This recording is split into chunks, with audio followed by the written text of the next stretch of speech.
हाँ दोस्तों, मेरे वीडियो उन लोगों के लिए है जो एम्पलीफायर बनाने के लिए सीखना, जो लोग मैकेनिक है, ऑलरेडी पहले से एम्पलीफायर बनाते हैं, उनके लिए मेरे वीडियो नहीं है। मैं पहले ही बता देता हूँ। और कोई भी जो कमेंट करते हैं वो अच्छा से आप देख करके तभी कमेंट करिएगा, क्योंकि मेरा सिखाने का तरीका ऐसा है कि जो लोग एम्पलीफायर नहीं रिपेयरिंग कर पाते हैं, नहीं समझ पाते हैं, उसको ऐसी भाषा में समझाएं कि वो समझ जाए और आसानी के साथ वो रिपेयरिंग कर लें। तो चलिए दोस्तों, हम शुरू करते हैं वीडियो को। सबसे पहले दोस्तों हम इसका वोल्टेज का सप्लाई को समझते हैं, और उसके लिए मैंने आपका यहाँ पे मेन प्लग डाल दिया है, और मेन प्लग उसी के द्वारा सीधा ट्रांसफार्मर पे जाता है 220 वोल्ट या 230 वोल्ट। आपका लाइन के हिसाब से किस प्रकार से आपके यहाँ लाइन डालते हैं, 220-30 वोल्ट के आसपास। ये स्विच को ऑन करते ही ये स्विच के द्वारा सबसे पहले ये ट्रांसफार्मर को सप्लाई जाता है, और उसके बाद दोस्तों यहाँ पे ये देख रहे हैं, ये जो कैपेसिटर है, ये फिल्टर कैपेसिटर पावर सप्लाई को जो फिल्टर करके प्योर डीसी के रूप में ये बनाता है, जो कि 50 वोल्ट के आसपास रहता है। दोस्तों मैंने एम्पलीफायर को ऑन कर लिया हूँ। दोस्तों इसमें जो प्रॉब्लम था, एक्चुअली शॉर्टिंग था और सीरीज बल्ब पूरा ग्लो कर रहा था, और ये अभी मैंने फाइंड आउट किया है। और किस प्रकार से इसको प्रॉब्लम को जांच करते हैं या चेक करते हैं, और उसको हम लोग देखेंगे, और कहाँ से इसमें प्रॉब्लम था। इसमें जो ट्रांजिस्टर शॉर्ट था दोस्तों, ये 3773 का ट्रांजिस्टर शॉर्ट था दोस्तों। यही दो चैनल में प्रॉब्लम आता है यदि आप एम्पलीफायर बनाते हैं या खुद से बनाते हैं। तो सबसे पहले आप ध्यान दीजिएगा क्या क्या चीज़ ख़राब हो सकता है आपको। एक कैपेसिटर ख़राब होने से एम्पलीफायर बंद नहीं होता है दोस्तों, ये चालू रहता है। मतलब इसमें सप्लाई का कुछ गड़बड़ी होता है, लेकिन एम्पलीफायर चालू रहता है। और ऐसी स्थिति में आवाज़ ख़राब होगा लेकिन एम्पलीफायर बंद नहीं होगा। एम्पलीफायर बंद होने का रीज़न है दोस्तों, ये देख सकते हैं, ये ब्रिज रेक्टिफायर जो लगा हुआ है यहाँ पे, ये ख़राब हो सकता है। और उसके बाद ये ट्रांजिस्टर ख़राब हो सकता है, 3773 जो इस बॉडी में लगा हुआ है वो ख़राब हो सकता है। और तीसरे नंबर में आपका ये जो ड्राइवर बोर्ड आप देख रहे हैं, ये ड्राइवर बोर्ड आपका ख़राब हो सकता है। तो ड्राइवर बोर्ड में क्या क्या ख़राब हो सकता है दोस्तों, जो शॉर्टिंग आएगा, शॉर्टिंग में आएगा इसमें 2073 जो लगा हुआ है, 2073 940, ये दोनों आईसी जो लगा हुआ है वो ख़राब हो सकता है, ट्रांजिस्टर ख़राब हो सकता है। तो सबसे पहले हमें जो चेक करना है दोस्तों, ये वोल्टेज को हम मीटर में रख लेते हैं। यदि आप प्लग में आप डालते हैं तो कभी भी आप सीरीज बल्ब में ही आप चेक करिए। चेक करने के बाद ये जो मेन ट्रांसफार्मर पर लाइन मिलना चाहिए, वोल्टेज मिलना चाहिए 220 वोल्ट एसी, जो मेन एसी करंट होता है, इस पे मिलना चाहिए। उसके बाद ये प्राइमरी और सेकेंडरी जो आउटपुट होता है, ये देख सकते हैं दोस्तों, यहाँ से डीसी वोल्टेज के लिए जो ब्रिज रेक्टिफायर पे जाएगा, यहाँ पे आउटपुट होता है। और यहाँ पे आप देख सकते हैं ये ऑन ऑफ स्विच के माध्यम से यहाँ इनपुट होता है, यहाँ पे इनपुट होता है और यहाँ से आउटपुट होता है। ट्रांसफार्मर से आउटपुट वायर जो निकलता है वो सीधा आपको ब्रिज रेक्टिफायर पे जाता है, ये देख सकते हैं, ब्रिज रेक्टिफायर पे यहाँ पे इनपुट होता है। और इसका प्लस वोल्टेज यहाँ पे डीसी रेड वाली वायर तो यहाँ पे लगा हुआ रहता है। तो इसको हम चेक करते हैं, इस पे हमारा वोल्टेज आ रहा है या नहीं आ रहा है।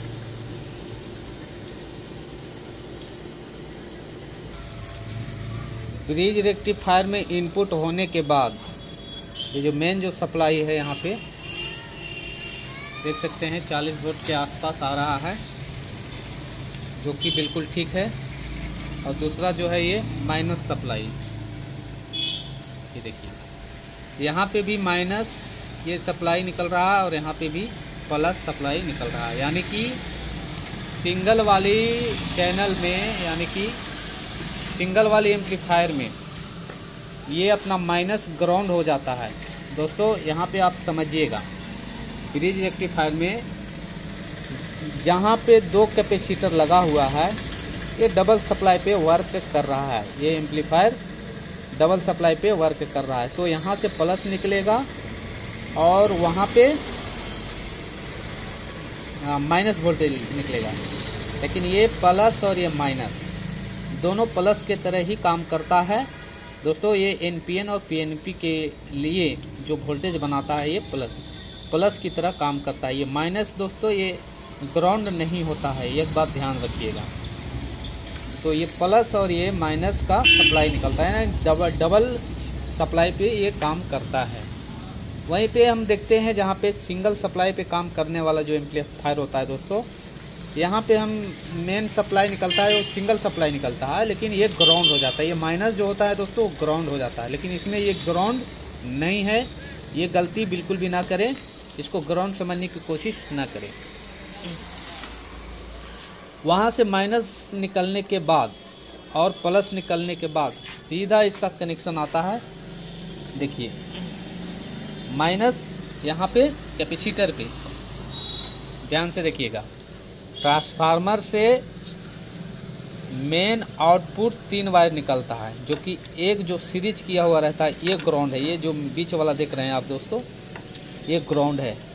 ग्राउंड का सिरा सिर्फ कैपेसिटर के ये दोनों टर्मिनल जो एक साथ शॉर्ट किया हुआ है, प्लस और माइनस एक साथ ये सीरीज किया हुआ है, ये ग्राउंड हो जाएगा। इसमें ये वाला ग्राउंड होता है, यहाँ से और यहाँ से माइनस निकलेगा और यहाँ से प्लस सप्लाई जो पूरे एम्पलीफायर को चलाने के लिए यहाँ से सप्लाई देता है दोस्तों अभी ध्यान देना है। यहाँ से ब्रिज रेक्टिफायर से सीधा प्लस वोल्ट यहाँ पे निकलता है और माइनस वोल्ट यहाँ से निकलता है, और ये हो गया आपका एम्पलीफायर का ग्राउंड। यहाँ पे कोई वोल्टेज नहीं आएगा, यानी कि ये बॉडी में अटैच रहता है। तो यहाँ तक तो आप समझ गए दोस्तों। अब ये यहाँ से जो देख रहे हैं, ये जो वायर आप देख रहे हैं, ये जो वायर निकल करके गया है,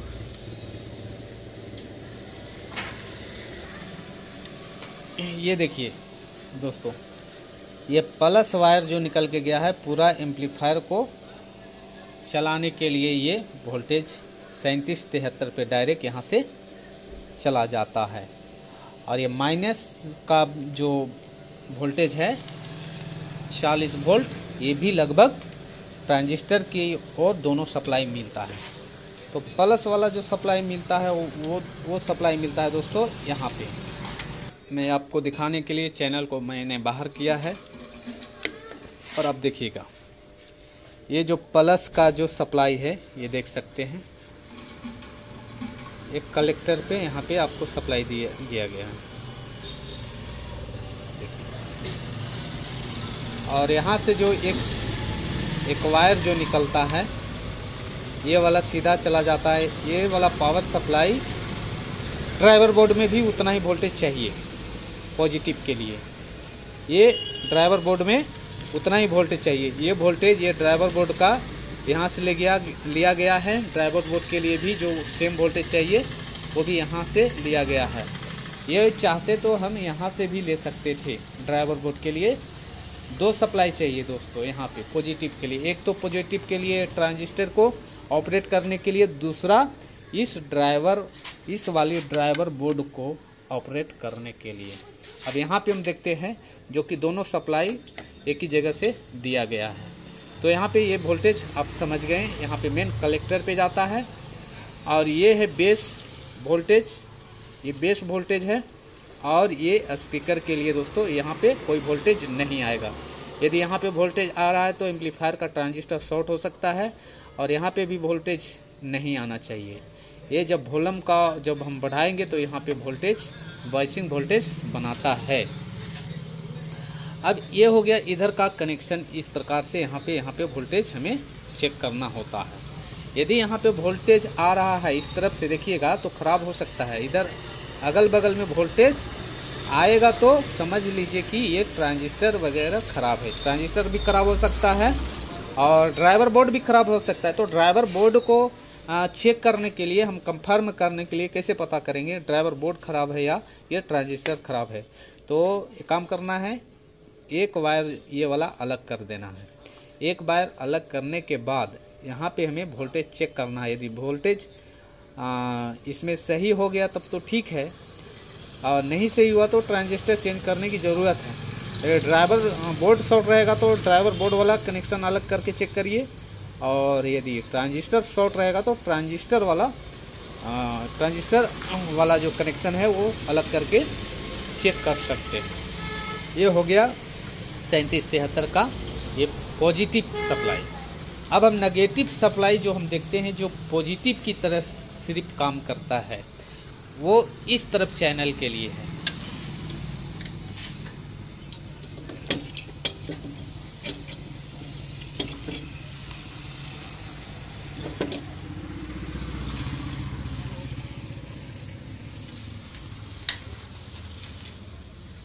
दोस्तों अब हमें इसमें ध्यान ये देना है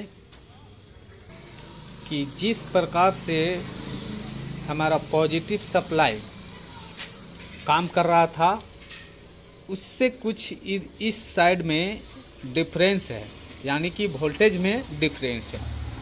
क्योंकि दोस्तों 3773 ट्रांजिस्टर पे उसका कलेक्टर पे जब भी वोल्टेज देना है तो कलेक्टर पे पॉजिटिव वोल्टेज जाएगा, लेकिन यहाँ से अब दूसरी साइड तो यहाँ पे माइनस वोल्टेज निकल रहा है, जो कि 1943 रहता तब इसमें हम कलेक्टर में यानी बीच वाले पॉइंट पे दे सकते हैं। लेकिन यहाँ पे 3773 ही है, तो 3773 में इसका मेन जो वोल्टेज है, आपको यहाँ पे जो मेन जो वोल्टेज आएगा वो सीधा आएगा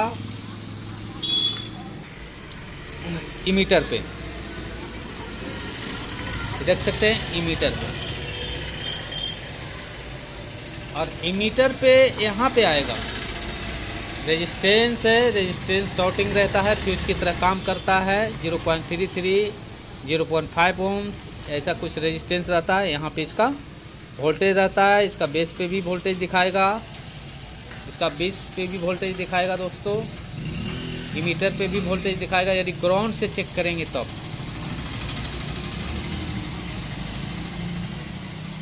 समझ गए। तो ये इसका थोड़ा सा कनेक्शन डिफरेंस तरीके से रहता है। वहीं हम यदि चेक करें दोस्तों, वहीं पे हम यदि हम चेक करते हैं, यहाँ पे ये जो देख रहे हैं 501 का जो ये मॉड्यूल है, ये ट्रांजिस्टर वाला है, मॉसफेट वाला है। और यहाँ पे यदि हम वोल्टेज चेक करेंगे तो यहाँ पे कुछ कनेक्शन है जो यहाँ पे सीधा सीधी किया गया है। यहाँ पे एनपीएन और पीएनपी ट्रांजिस्टर लगा हुआ है। यहाँ पे आप देख सकते हैं कि माइनस वोल्टेज के लिए और प्लस वोल्टेज के लिए। 5200 पॉजिटिव के लिए होता है और 1943 नेगेटिव वोल्टेज के लिए। जिस प्रकार से उस एम्पलीफायर में हम कनेक्शन देख रहे थे कि ट्रांसफार्मर से आपको ब्रिज रेक्टिफायर, और ब्रिज रेक्टिफायर से ये कैपेसिटर, और कैपेसिटर से जो दो सप्लाई निकलेगा वो कैपेसिटर यहाँ पे देख सकते हैं, ये ब्रिज रेक्टिफायर है। और कैपेसिटर से जो सप्लाई निकलता है ये देख सकते हैं दोस्तों। एक ड्राइवर बोर्ड के लिए जाता है माइनस वोल्ट, और एक ड्राइवर बोर्ड प्लस वोल्ट, यानी कि ये डबल सप्लाई ये काम कर रहा है यहाँ पे भी।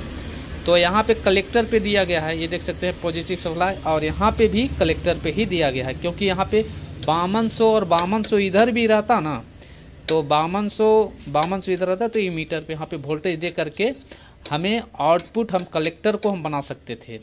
तो इस प्रकार से उसमें कनेक्शन है। अभी इसमें वोल्टेज जब हम चेक करेंगे तो इसमें भी कलेक्टर पे आएगा, क्योंकि ये माइनस पे ही काम करता है। 1943 ट्रांजिस्टर जो है ये माइनस पे काम करेगा वोल्टेज, तो माइनस पे काम करेगा तो इसमें सीधा सीधा कनेक्शन होता है। इसका बेस, कलेक्टर और इमीटर, इमीटर पे यहाँ पे 5200 या 3773 रहेगा तो हम इसका इमीटर पे ही मेन वोल्टेज जाएगा। तो यहाँ पे ये देख सकते हैं, यहाँ पे यूज किया गया है, ट्रांजिस्टर को अलग अलग चेंज कर दिया गया ना, यहाँ पे 5200 और यहाँ पे 1943। तो 1943 का करेक्शन जो है माइनस के लिए होता है, तो सेम होगा जिस प्रकार से 5200 ट्रांजिस्टर में होता है। लेकिन यहाँ दोनों तरफ एक ही किस्म का ट्रांजिस्टर यूज किया गया इसमें, तो इसके लिए इसका वोल्टेज अलग अलग जगहों में देना पड़ता है। तो इसमें वोल्टेज इमीटर पे आया हुआ है, ये देख सकते हैं। और इसका बेस पे इसका बाइसिंग वोल्टेज चेक करना है दोस्तों, तो आप इमीटर और बेस पे रख करके आप इसका बाइसिंग वोल्टेज चेक कर सकते हैं। सॉरी,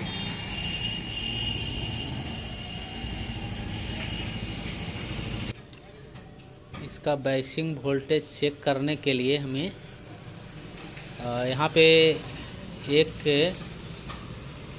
कलेक्टर और एक इमीटर पे रखेंगे और उसके बाद हम चेक करेंगे। आपको यहाँ पे मतलब कोई वोल्टेज शो नहीं करना चाहिए। कब नहीं शो करना चाहिए? एम्पलीफायर बंद ऑन है लेकिन गाना नहीं प्ले कर रहे हैं, तब यहाँ पे कोई भी वोल्टेज शो नहीं करेगा। लेकिन दोस्तों जैसे जैसे हम यहाँ पे वॉल्यूम बढ़ाएंगे, यहाँ पे वाइसिंग वोल्टेज आपको मिलेगा। जैसे जैसे हम वॉल्यूम बढ़ाएंगे वैसे वैसे यहाँ पे वाइसिंग वोल्टेज मिलेगा दोस्तों।